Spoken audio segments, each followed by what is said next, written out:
Jump right in. Today, we're going to pull back the curtain on a really core process in SAP S4HANA called output management. We're going to figure out exactly how the system sends out critical documents, like purchase orders, in this new modern world. So, picture this. You're in your material management course. You've just created a perfect purchase order, you hit that save button, and then what? How does that PO actually get from your screen to your supplier's inbox? That's the million-dollar question we're tackling today. Well, to answer that, we have to look at a completely new engine that SAP built from the ground up just for this. And trust me, it's a huge change from the way things used to work. And here it is. The official name is SAP S4HANA Output Management. Now, you might also hear it called SAP S4HANA Output Control. Don't worry, they're the exact same thing. Think of it as the new central command center for everything related to documents, whether that's printing them, emailing them, you name it.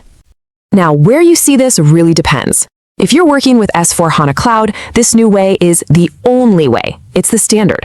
For on-premise systems, it's the new, highly recommended option. It's basically designed to replace that classic method you might have heard of, the one based on a technology called NAST. So we know what it's called, but what's the big deal?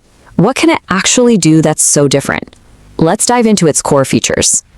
Okay, this whole framework is really built for the modern age. It's flexible. It works just as well in the cloud as it does on-prem. It's a unified solution, which is just a fancy way of saying there's one central spot to manage everything. It even comes with pre-built scenarios to get you up and running faster, standard ways to customize things like your email templates, and this is a big one, really good tools to monitor every single thing that gets sent out. And here's why this is so important for you.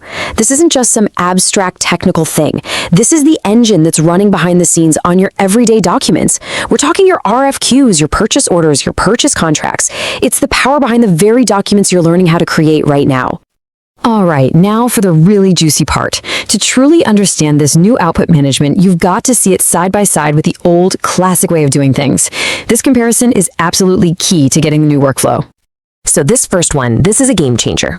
In the old system, a user creating a PO could often just change the output on the fly. Pick a different printer, type in a different email, whatever. In the new world, nope, that's gone. All of those rules are now locked down in the system's backend configuration, what we call customizing. The end user simply follows the rules, they can't change them. Now here's a change that you will absolutely feel when you're using the system. Get this, you can't see a print preview before you save the document anymore. You have to save it first, and only then can you generate a preview. And when you do, it's going to be stamped with a big test copy watermark, so there's absolutely no way to get it confused with the real thing. And what about when things go wrong? Well, the classic method had a nifty little tool to help you figure out why the system chose a certain output.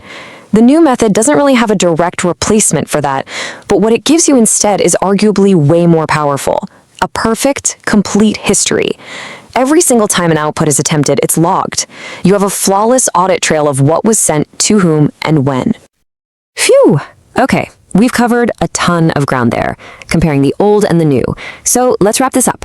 Let's boil all of this down into the most important things you need to remember for your classes and, your future job. If you only remember 3 things from this whole explainer, make it these. 1, control has moved. It's not in the hands of the user anymore. It's in the backend configuration. 2, save first. Always save the document before you try to preview it. And 3, everything is logged. You now have a perfect, rock-solid history of every single document that goes out the door. And that leaves us with one final thought to chew on. This whole new system is built around central control, consistency, and better tracking. But does taking that minute-to-minute flexibility away from the end user actually make their job easier by making it simpler? Or does it make it harder by removing their ability to adapt on the fly? That's the real trade-off to think about. Hey everyone, and welcome